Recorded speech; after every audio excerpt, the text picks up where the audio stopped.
Hey e-commerce marketing podcast listener, I wanted to let you know that we have created 16 e-commerce marketing videos for you. You can download these free videos by visiting ecommercemarketingpodcast.com/videos or by texting the word videos to +1 480 418 1411. These step-by-step video marketing tutorials will teach you how to drive more traffic to your e-commerce website, how to get more backlinks to your e-commerce website, and how to optimize your website to get more paid customers. Get the videos right now by visiting ecommercemarketingpodcast.com/videos or by texting videos to +1 480 418 1411.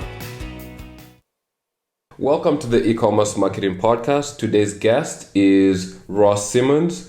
Ross is the founder of Foundation. It's a content consulting and creation company. He's also the co-founder of Hustle and Grind, and that's a subscription service for entrepreneurs for coffee.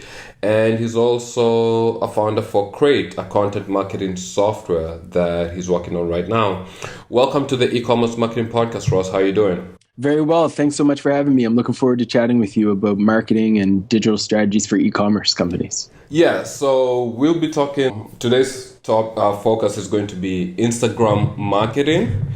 You have written, you've done a lot of work on Instagram marketing. You also use it for your company, the Hustle and Grind coffee subscription service. So if you can just give us a small background about that company and what kinds of results you got using Instagram. Definitely. So Instagram marketing for us started as an experiment. I like to do experiments every once in a while with different channels. I've done experiments with SlideShare where I've been able to recently crack over 1.2 million views. And this past year, one of our experiments was with Instagram. It was a channel that I always had interest in. I created a deck all about Instagram probably in 2013. And I always knew that it was an interesting channel, but it wasn't one I really dived into. Most recently, I kind of invested some significant amount of time with Hustle and Grind, which is my coffee subscription company. Me and my co-founder invested a lot of time in trying to understand this platform. We've been able to grow our channel to 75,000 people all over the world. Since then, through my consultancy Foundation, we've worked with brands and helped them grow their Instagram followings to over 200,000, 500,000 followers. And there's a lot of different tactics and strategies that we've kind of used along the way that really demonstrate how this is a channel that is still being underutilized, but it's definitely a channel that I think can drive some meaningful result. When you look at the overall kind of digital marketing landscape, Instagram marketing is still just content marketing. The only difference is that it's not happening in a feed like Twitter. It's not happening through a blog. It's happening through visuals, and it's visual marketing 101. So it's a channel that I think is still very new, but it's a channel that is a great opportunity for e-commerce businesses who are looking to kind of tell their story in an effective way.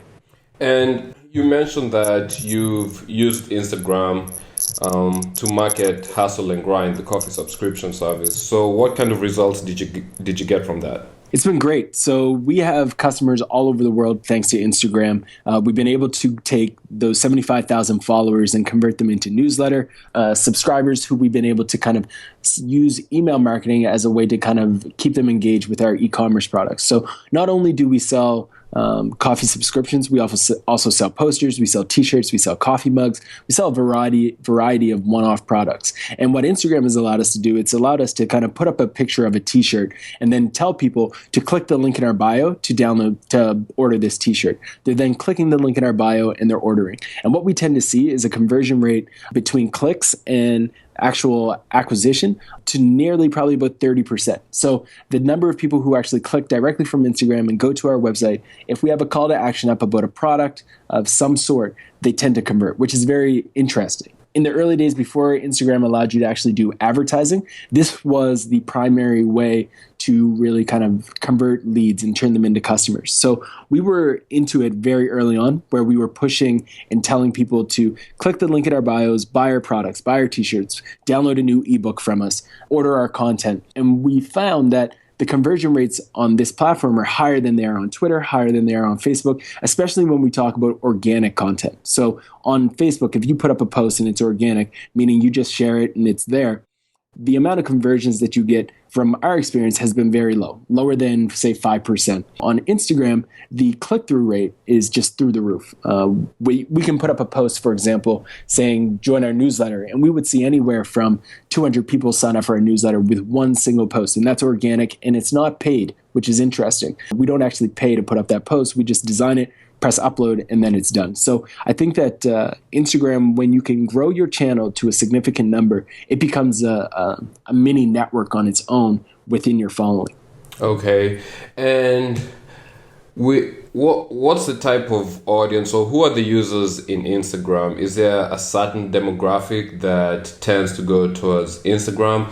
The reason I'm asking about that is because a couple of weeks ago, I was talking to my nephew. He is 14. He's going to be turning 14. And I was like, okay, what social networks are you on that we can connect and, just communicate to make it faster? And I said, are you on Facebook? Since I use Facebook, I'm heavily on Facebook. And he said, no, I'm on Instagram and Snapchat. And, that made me sign up for Snapchat. I really don't use Snapchat. And then I sent him a text just joking saying, hey, okay, so now I've signed up to Snapchat. Okay, can you send me instructions on how to use this platform? So... Yeah, so the majority of the users on Instagram are between the ages of 25 and 34. So you're hitting a younger demographic. The second most popular is 18 to 24. So it is skewing relatively young, under the 35 range. And then when you go 35 and plus, it's a very small portion of the overall Instagram audience. So you are targeting a younger demographic. But what's interesting about it is that it's a channel being used by all walks of life. So somebody who's 34, for instance, is in a different state of mind than somebody who's 25. But they're both using Instagram, which makes it very interesting because that 34-year-old might have kids. That 25-year-old is probably just trying to figure out where they're going to go out on a Friday night. So it's a very distinct group, but it's still skewing younger if you consider 35 and under to be young. Okay. And so what are some of the ways that e-commerce businesses can use Instagram to get more traffic, get more customers and sales? So there's three tactics. One of them is very straightforward, and I think all of your audience can figure this one out on their own, and that's advertising. Like if you want to drive traffic to your Instagram account, you can go to Facebook, use their ads manager, and you can promote your Instagram account. And that's an easy way to kind of grow your account. But there's another way that is less talked about, but just as powerful, if not more powerful, and that's shout-out. So a shout-out is when you get another account, somebody who has similar amount of followers or hopefully, fingers crossed, more followers than you, and you get them to put up a post and say something like, just found this post from @hustle&grind, love this post, great account, check them out. By them pushing out that content, their followers then see it, they can decide if they like the post that they just shared, and then they'll follow your account as a result. This is something that brands, e-commerce companies have used significantly and been able to generate some significant results. If you look at Frank Body, which is a huge e-commerce system, I think they're doing nearly, I heard that they were doing about 1 million in revenue this year. They were able to capitalize on shout-outs through Instagram and grow their account to the millions. The way that they were able to do it was very straightforward. They reached out to some influencers who had significant followings. They sent them free product and they told them to take a picture and then give a shout out to their Instagram account. If you can do that, you'll get more people taking photos with your product, giving you love, and then ultimately having their followers then follow you. It's a great approach. It's influencer marketing 101. By leveraging shout outs is a huge approach and one that I strongly recommend. I wrote a blog post and I'll send it to you so you can link to it in the show notes. And it's called How to Go from 0 to 20,000 Followers on Instagram Real Friggin' Quick. And what it's all about is understanding that there's different types of shoutouts that you can do to generate a following. And I strongly recommend that your listeners check out that blog post. It's very in-depth and it can provide a lot of insight around this idea of shoutouts and influencer marketing. I think it's one of the best opportunities on Instagram, and I really think anybody in the e-commerce space should be paying attention. And then finally, the third type of approach for generating followers on Instagram is compelling content. You want to share great product shots. You want to share content that connects with people on an emotional level and that they would resonate with. And on top of that, you should consider understanding that Instagram is a very emotional channel. It's a channel where people don't come just to follow brands. They're coming to Instagram to see what their friends are doing, to see what their peers are doing, maybe see what celebrities are doing. And it's an emotional kind of channel. So if you're putting up a post on Instagram, you can kind of leverage that fact that it's a relationship-driven network and tell people to tag their friends. So if you put up a post and you're like, who made 2016 a great year for you? Tag them below. They're going to start tagging their friends. Their friends are then going to see your post, and then they're going to follow you on Instagram as well. So it generates this opportunity where you can kind of start to build your following that way. Or if you sell a product, put it up on Instagram and then say, tag the friend who you think would love these shoes, or tag the friend you think would love this t-shirt. That kind of thing does extremely well on Instagram, and can really drive some significant results in building that following. Okay, so you said there's three things. You started with the shout out. You also mentioned the content marketing. What was the second method? Advertising. So advertising through Facebook Ads Manager, setting up ads and driving people to your Instagram account. Okay. Already I stumbled upon that article that you mentioned that I will link up in the show notes to that one article you talked about getting followers on Instagram. But in that article, you also mentioned a lesson you learned after you tried to send out your coffee subscription to some of the influencers. Can you talk about that a little bit? Definitely. So the lesson that we learned is you want to ensure that the person who you're going to send the content to knows two things. One, they're aware that you're going to send it to them.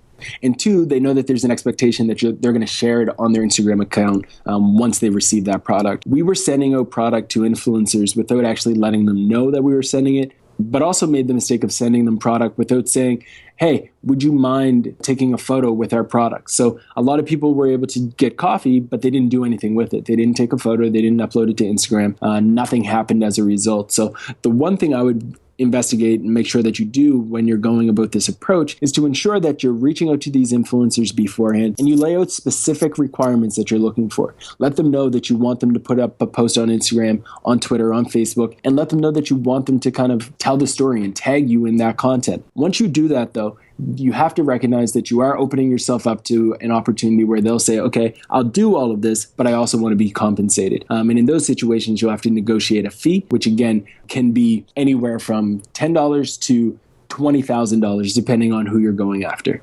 Okay, thanks for elaborating on that. Other top mistakes you've seen people make in Instagram? Yeah, so one of the biggest mistakes that I see a lot of people do on Instagram is when they share a post, they go crazy with their hashtags. And don't get me wrong, when it comes to hashtags on Instagram, hashtags are a very important are a very important tactic in the marketing mix as it relates to Instagram as a whole. Hashtags allow you to be discovered easily. But what I recommend is instead of putting up your hashtags in your caption and hashtagging every other word, you're going to put up your post. You're going to use a caption that's very intriguing, something that might say, check out this post. These are our latest shoes. Click the link in our bio. Regardless, you put that post up. You don't put any hashtags in it as well. What I want you to do is then comment on your post, comment on the exact post that you just shared, and include all of the hashtags there. So take like a block of hashtags, up to 20 different ones, and comment with them. That way, when somebody's seeing your post in their newsfeed, they're not thinking, oh, this person is a scammer. This person's trying to kind of scam the system and just stuff a bunch of hashtags. They solely see the caption, and then as more people start to comment on your post, those hashtags will disappear. So that's one recommendation that I would make for sure. It's a huge mistake that people make. You don't want to look like a spammer on Instagram, so comment with your hashtags instead of including them in that primary caption. Yeah, that's a very sneaky way of adding those hashtags into the post. I don't know how many people are using it, but I'm glad you mentioned that and you shared that. Is there another mistake or other mistakes you've seen people make when they're trying to market on Instagram? Yeah, I think one other mistake that people do is they think of Instagram as a one-way channel, right? Like they think of it as a billboard. Let's put up a message, let's scream at people, and let them go from there. So they put up their post, they walk away from their phone, they don't come back. Mm-hmm. I think that what you need to do is understand that Instagram, again, is used for social conversation. So if you put up a post and people are commenting, you should respond back to them, reply back, say thanks for your comment, send them an emoji, something as simple as that.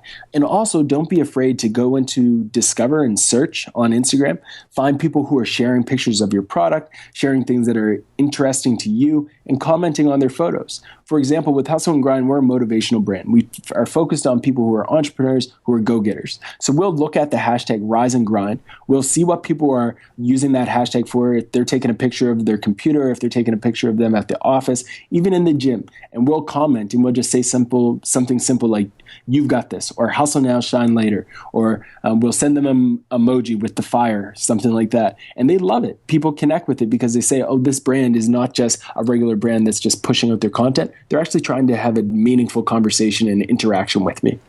Okay. How can you tell your success when you're dealing with Instagram? Are there some types of analytics you should be looking at, or some numbers you need to be setting as your goal when you're using this channel for marketing?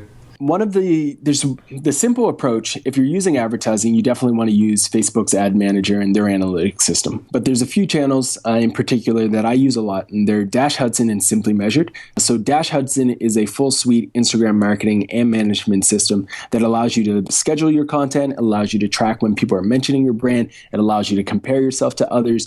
And what's great about it is it puts it all in one dashboard. Simply Measured is great because it delivers reports. So you can sign up for Simply Measured, you can plug in your Instagram account, and it will give you reports around your following, engagement per post, things like that. What's very cool about Dash Hudson is that it shows you also the influencers that are following you. So let's say, for example, you've built up your following to 10,000.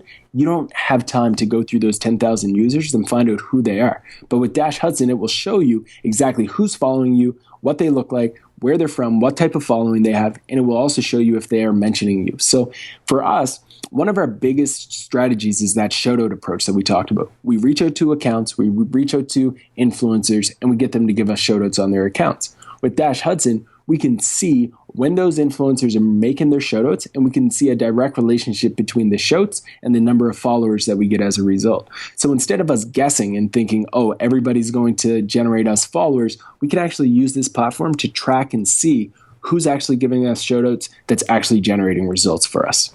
Okay.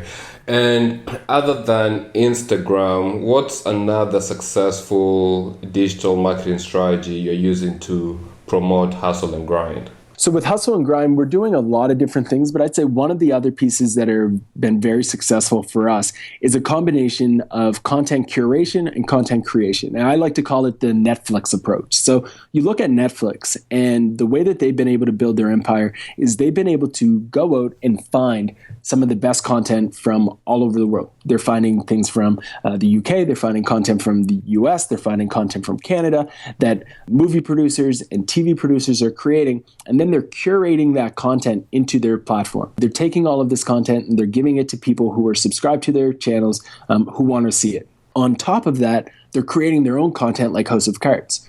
What we've done is we've taken a similar approach. So we curate content on a regular basis with things like our newsletter and on our blog and on Twitter. We use, shameless plug, getcrate.co to kind of curate content that we can share on our social media channels.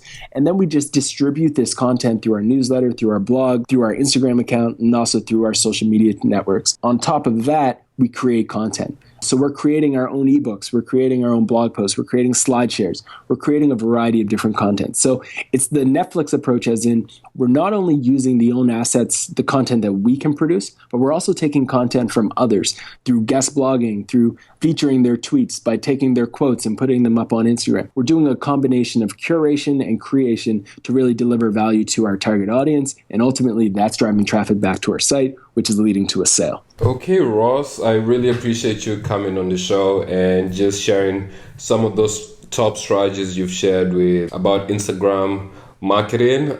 I actually like the one sneaky commenting hack for Instagram. I think that's pretty neat. Do you have any final thoughts about Instagram marketing or just e-commerce marketing in general? The only thing that I would recommend, Robert, is for people to definitely understand the psychology around why people share content, why they engage with content, and what makes them love content. I would strongly recommend that people spend some time understanding their audience and then understanding what motivates them, what drives them to share, what motivates them to engage with your posts. Spend time doing that. I think that at the end of the day, listening to a podcast like e-commerce marketing podcast, they will gain insights like this. So I'm going to leave it in your hands to ensure that they're receiving that message. And my hat's off to you guys for delivering such a great show. Keep doing what you're doing. We need to elevate the e-commerce marketing space. And I think you guys are doing a great job in helping do that. So hats off to you guys. Thank you for saying that. And how can people reach you if they want to just get at you? So if you want to find me, you can find me on Twitter. That's probably the easiest way, at @thecoolestcool on Twitter. Or, of course, you can find me on my website, rosssimmons.com. Always happy to chat with marketers from all over the world. And I appreciate the opportunity to come on here and share my insights. Okay, last question. What is the one thing an e-commerce business can do right now to help the business grow and just get traffic or sales? The one thing they could do right now immediately, I would say, is talk to people who have bought your product. A lot of people come up with assumptions around this is who we're targeting, this is what they want. Talk to the people who buy your product, talk to your customers, and understand what it is that they want from you, and then deliver based off of that. It's easy to get caught up in your own world of overthinking it, but I think the number one thing you can do today to start figuring out how you can drive sales is to actually talk to your customers. Okay, Ross, thanks for being on the show. Thanks for having me, Robert. I appreciate it. Thank you for listening to the e-commerce marketing podcast. Join the e-commerce marketing podcast Facebook group to learn, connect, collaborate, and grow with other e-commerce marketers at ecommercemarketingpodcast.com/FB. ecommercemarketingpodcast.com/FB. Subscribe to us on iTunes by searching for e-commerce marketing podcast, and please leave a rating and a review.